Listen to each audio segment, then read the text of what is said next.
Hear ye, hear ye. It is 6 o'clock on May the 14th, so it's time to call the Village of Terrace Park Council meeting to order. Would you please stand for the Pledge of Allegiance? I pledge allegiance To the flag of the United States of America and to the republic for which it stands, one nation, under God, indivisible, with liberty and justice for all. Would you please call the roll? Gasky. Here. Ingebrigtsen. Here. Lehman. LeMay. Here. Lindell. Here. Sharp. Here. Meeting minutes of the April 2 meeting. Has everyone had a chance to review? Any suggestions, corrections, or deletions? Hearing none, is there a motion to approve? Motion to approve. All in favor say aye. Aye. You've outdone yourself again, Mrs. Lyons, as always. Are there any residents out there that would like to address council? If so, please come to the podium, speak loudly and clearly into the microphone, and tell us what it is you want us to hear. Seeing no takers, we're happy to have you. If something comes to mind during the course of the meeting, put your hand up and we can get you there. Reports of village officials. We had the new resident open house. We had some people come. It was informative for them. We had a very large representative sample of the various clubs and committees. Fire EMS were well represented, Kindervelt and all the other usual suspects, TPRC, Women's Club, Garden Club, Historical Society. I'm missing a few. That doesn't mean that they're not important, just means that I just forget. We will endeavor to do it in the fall. I have, through my able-bodied friend, been reminded that fall is probably the best time to do it, and I take full responsibility for having had a full calendar. So we did it in the spring, so we're going to do it in the fall. It is that time of year. This is hot off the presses from the office of the mayor. It's a proclamation, Arbor Day 2024. Got the specs on, and we're going to get after it.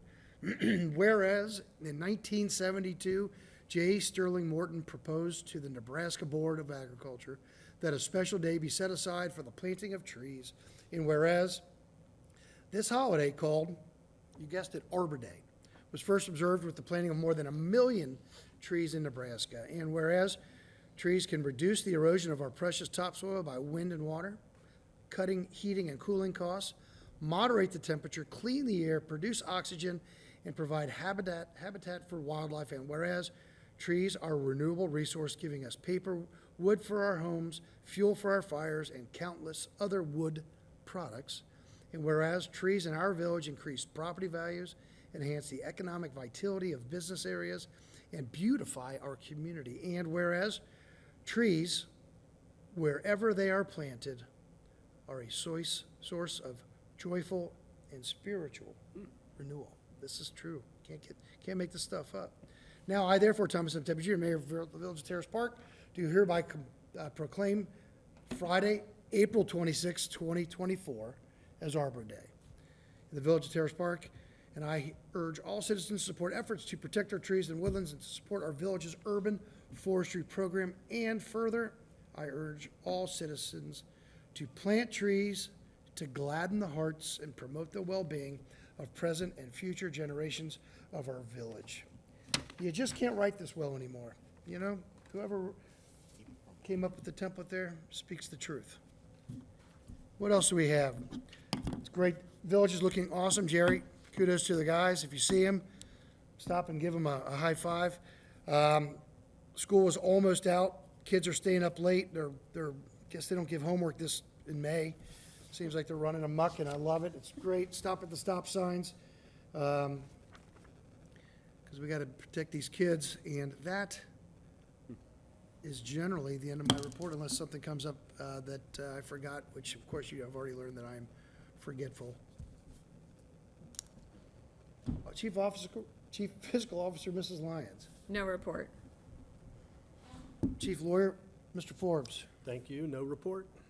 Clerk of Council, Mrs. Lyons. No report. EMS Chief John Maggard. Thank you, Mayor. Just a couple of things. We had another actually third in the series of public CPR classes. A couple of weeks ago, well attended again, and I want to thank Bo Hesser and his wife Tina for organizing that. And we'll probably do another one, maybe not wait a year, but wait until there's a bit more interest and do another one, but well received. Other than that, the class tonight, the current class is doing their trauma assessments tonight. They're getting close to the end. So, end of my report, and I have nothing on the fire side that I'm aware of. Because no news is good news. Thank you. Police Chief, Village Administrator Gerald Hayhow. Thanks, Your Honor.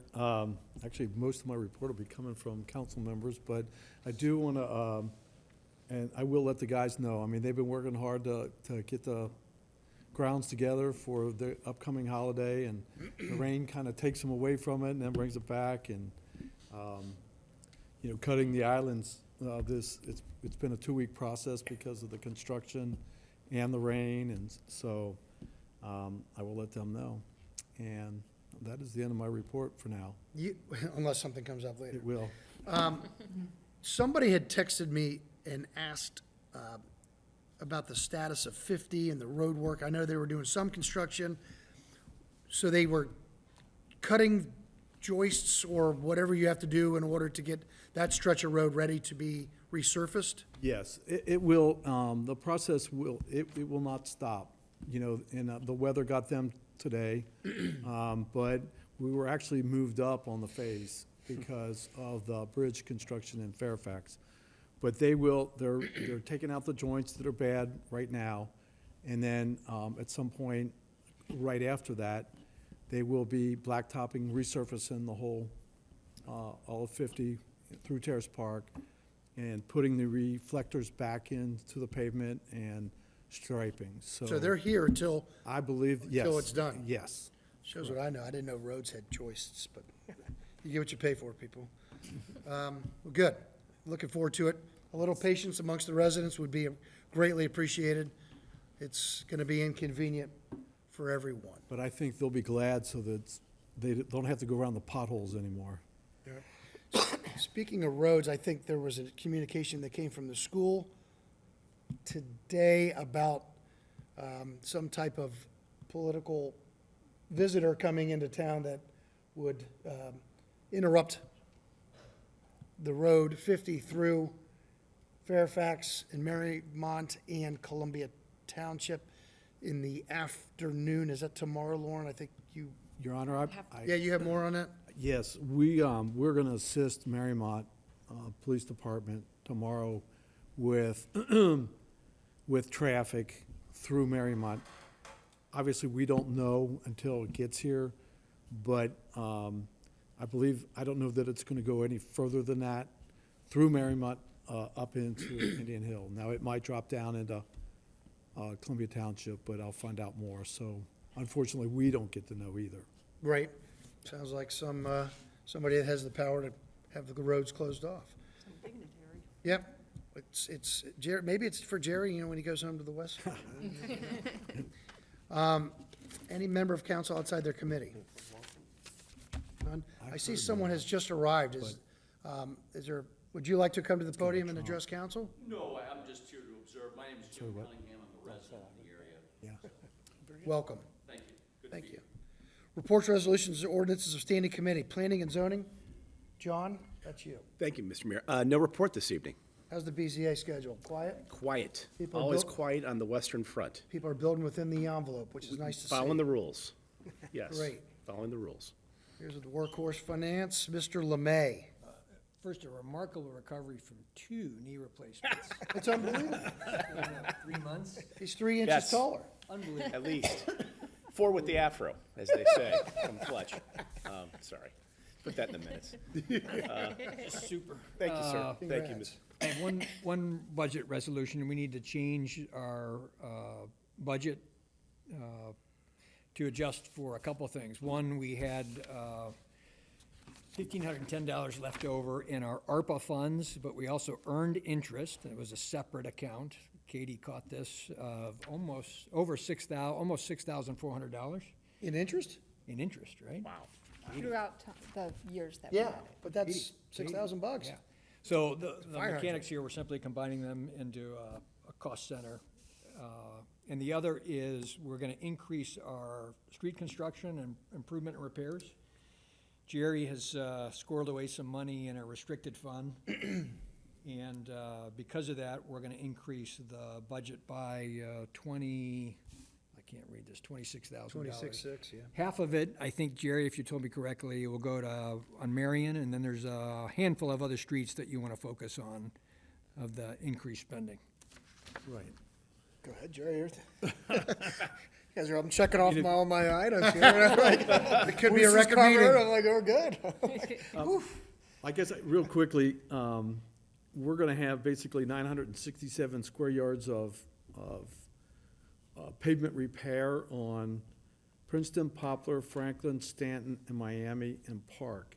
And basically what we're trying to do, Mr. Lindell and I, is trying to shore up the roads, basically reclaim them, because as cars drive off of them, because they were tar and chip to begin with, we lose them. And so we're gonna reclaim them, so next year I'd like to come back with a sealer, which we'll be able to get many streets done for, you know, a lot less money.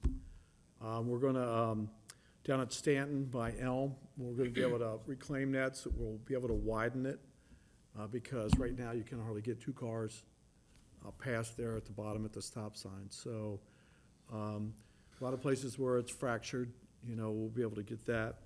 There's going to be, the resurfacing on Marion Lane down in the circle to help eliminate the water problem from the trucks. It's just too small. So we're gonna basically bring the circle in, and so that we don't have that, the rutting. And then the plan is to resurface Sycamore, the entire street. Right. That's good, good. And by using the money that's in these restricted funds, it frees up some money we have in the general fund. It gives us more flexibility to use that elsewhere in case we need it. So it's very good thinking, Jerry and Katie. So, any questions? No? I would like to introduce and advance the third reading Resolution 5-1, 2024, to empower the Chief Fiscal Officer to revise the 2024 appropriation budget. Second? Gasky. Aye. Ingebrigtsen. Aye. Lemay. Aye. Lindell. Aye. Sharp. Aye. I move to adopt the resolution as an emergency. Second? Gasky. Aye. Ingebrigtsen. Aye. Lemay. Aye. Lindell. Aye. Sharp. Aye. Jerry and Katie, thank you. Well done. End of my report. I hereby declare you empowered. Thank you. Thank you. Do you have anything else? Nope. Short day for you. Buildings and grounds, Mrs. Sharp. Okay, just a quick update. We have, next week is the week that the kids are gonna come and paint under the overpass. And we have their drawing. Okay, good. There you go. So hope for good weather for them next week, and, but just so we can all see it. Oh, this is the underpass. Yeah. Yeah. Got the white squirrels in there. They got the white squirrels in there. Yeah. So it'd be nice. That's about all we have in Terrace Park, about two of them. Need to get a little more breeding. Yeah. Look at you. Look at him. Let me get up and walk around. That's great. So for the benefit of you that have not heard, the high school kids as a project are gonna be painting the underpass of the Elm and the bike trail. And, with this mural on the one side as a project, so. That's all I've got. Perfect. Thank you so much. Two squirrels. Two squirrels. Two squirrels. Rules and law. Mrs. Lehman, she is absent. I don't think we have anything in her absence. That's correct. Public Works, Mr. Lindell. Thank you, Mr. Mayor. I've got a couple things. A couple things we've already talked about today, but the first one is the resolution that we just passed funding for. I'll just say that we covered all the streets. This is kind of a preventative maintenance, so next year we can come in and we can resurface. But a couple months ago, I think we had a resident that was concerned about the circle down in Marion, so we're addressing that problem again, and hopefully this time we'll get it fixed. But we went down and looked at it, and this was a good option to try to help the drainage down there and keep some of the mud. It was a big mud hole down there, so it was pretty bad, so, it'll address it, but, any other questions with that, or? With that. I'm glad we could resolve that on Marion. That did look really messy. Yeah, and get the second tranche, it's got it this year, and so it's, All from trucks. yeah, It's all from trucks. yeah, so. I'd like to introduce in advance to the third reading, Resolution 5-2, 2024, authorizing and directing the village administrator to enter into an agreement with the J.K. Muir Corp. For the 2024 street maintenance and repair program at a cost not to exceed $74,810 and declaring an emergency. Second? Gasky. Aye. Ingebrigtsen. Aye. Lemay. Aye. Lindell. Aye. Sharp. Aye. I move to adopt the resolution as an emergency. Second. Gasky. Aye. Ingebrigtsen. Aye. Lemay. Aye. Lindell. Aye. Sharp. Aye. So that's that. We did talk a little, I was going to talk about Worcester. I had some similar questions and actually just had some questions myself. I asked Jerry, but so I think that hopefully it's good that we got moved up in the queue and hopefully they'll just come in and blast it out and we'll have a nice smooth road out there for once. So the other thing on my report, the Public Works Committee has met the last couple of months to talk about electric aggregation as a village. The village currently does it on the commercial side. There are several surrounding communities that are looking into it and are kind of in the process. So we took a look at kind of what it would look like to do that. We had no residents asking for it. It kind of came out of the committee meeting. We might just sit back and wait and look to see what the other communities are doing. There's a lot of questions. It's a pretty big undertaking. We had way more questions than answers, and I think at this time we just decided to table it for a little bit. Mariemont's doing it, Fairfax is doing it, a couple of others that we can kind of take a look and see, kind of what happened. We would have to sign up everybody in the village, would have to go to vote. There was, like I said, it was a big process. Not as big as the sewer project, but a similar kind of like, checking a lot of boxes, getting it on the ballot, getting in the vote, and then what happens with the vote. And then if you didn't want to be a part of it, you'd have to opt out. And so at this point, we just decided that it was probably a little bit more than we wanted to take on. And we can take a look at our neighbors that are just starting the process and take a look at what they're doing, so. And the idea was we would potentially save some money this way? That was the theory, yeah, that we'd save some money, and those savings are not guaranteed. Yeah. The contracts are generally for about 3 years. The amount of savings that they were proposing even kind of worked out to be minimal per household. So maybe like $20 kind of thing, per average household. So it was a lot of work for, maybe not a lot of savings. And I think the committee felt there were some risk out there that we didn't have answers to, and so we just decided to table it, so. And if you are a resident and you're an individual, there are plenty of these aggregators that you can go to and sign up on your own. It's just, this was going to be as the village and kind of use our resources for that. But, in this case, you can go and you can sign up. There's several different companies out there doing it. But if you want to join one of these to try to lower your utility bill, you can do that on your own, or you can get your own group of people to go together. But we just felt it wasn't something at this point council wanted to take upon. And it's one of those, and again, what I took away from that committee meeting is it's not a no, never, it's, hey, let's just kind of look and see what happens and have these guys go through the process and we can learn from them, which I think is really good. But if the village put it on the ballot and if the voters approved it, you had to opt out. It wasn't an option to opt in. Everybody was in, and then you had to go through the effort to opt out. Is that right? That's exactly right, yeah. And so there would have been a form that you would have had to fill out. I mean, we didn't have full visibility of the process of what that looked like, but there was going to be some type of way to opt out of the program, and you would have to opt out physically. And so someone would need to manage that, right? So either someone here at the village or someone would have to manage, people that, there's a good percentage of people that never vote, right? And so they would have no idea whether or not they were opted in on their own, and no one told them. So how do you find those people to tell them that, hey, here's your form to opt out, and then what am I opting out of? What do you opt me into? And so, like I said, there was a lot. I mean, we're always kind of looking to ways to save money, but and the committee felt that this wasn't something we wanted to pursue at this time. Let's learn. So that's the end of my report. Thank you. Public Safety, Mrs. Ingebrigtsen. Thank you. So the Public Safety Committee met last Tuesday on May 7th to discuss the possibility of adding an additional police officer to our village police department. We currently have 6 officers in our department, and I think as many people on council and residents also probably have noticed, we have had quite a bit of turnover with our young officers in the last couple of years. We have had, I believe now, 4 officers who have left the department after serving less than a year with us. So we are trying to address that retention issue that we are having, and in doing so, we have looked at the shift hours that our officers are working. Currently, our officers work 5 8-hour shifts, which makes us the only department in Hamilton County that still does that. All of the other surrounding police departments work 10 or 12-hour shifts. So officers are working either 4 10-hour shifts or 3 12-hour shifts, which I think for this younger generation of officers is a much more desirable schedule. And it's our understanding that our current shift offerings are what is causing our retention issues.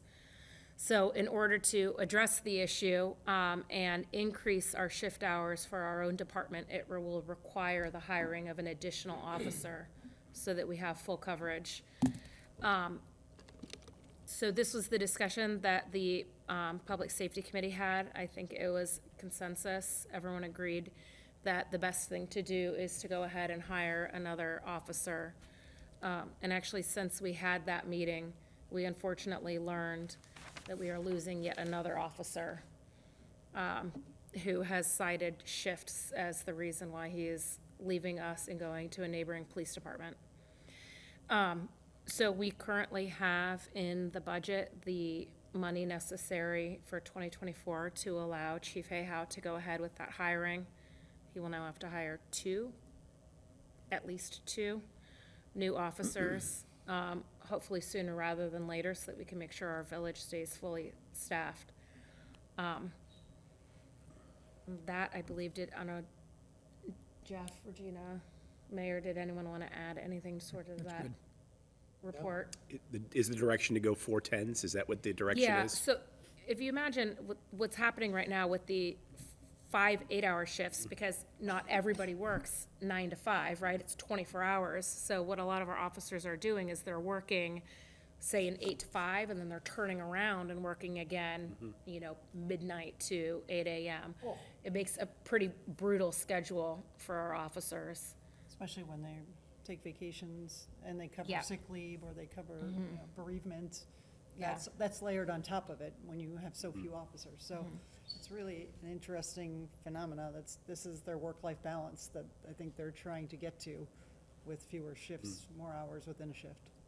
So we're thinking that if they are able to work 4 10-hour shifts, it gives them 3 days in a row off, which is nice. It gives them time to sort of recuperate and sleep to prepare for that shift change. More family time. Yeah, more family time. We're having a generational change in our department right now. And a lot of our new officers have young families and want to spend time with their kids. Could I add one thing somewhat related? Jerry and I and Katie met today to go over some budget things. And Jerry made a comment to me. He said, the Police Training Academy historically has had 25 to 35 candidates every year. So that's been the throughput, a pipeline of officers coming into Hamilton County or whatever. And recently it's been 8 to 10 candidates. So we are competing against every other municipality for 8 to 10 new candidates, as well as those who'd be willing to leave. So the number of people has shrunk tremendously, and the competition then for those people has gone way up. I thought that was very, very telling. That's happened in the last 2 or 3 years. I mean, we have focused over the last several years through the surveys that you and Jerry and others have done as it relates to compensation for our police officers.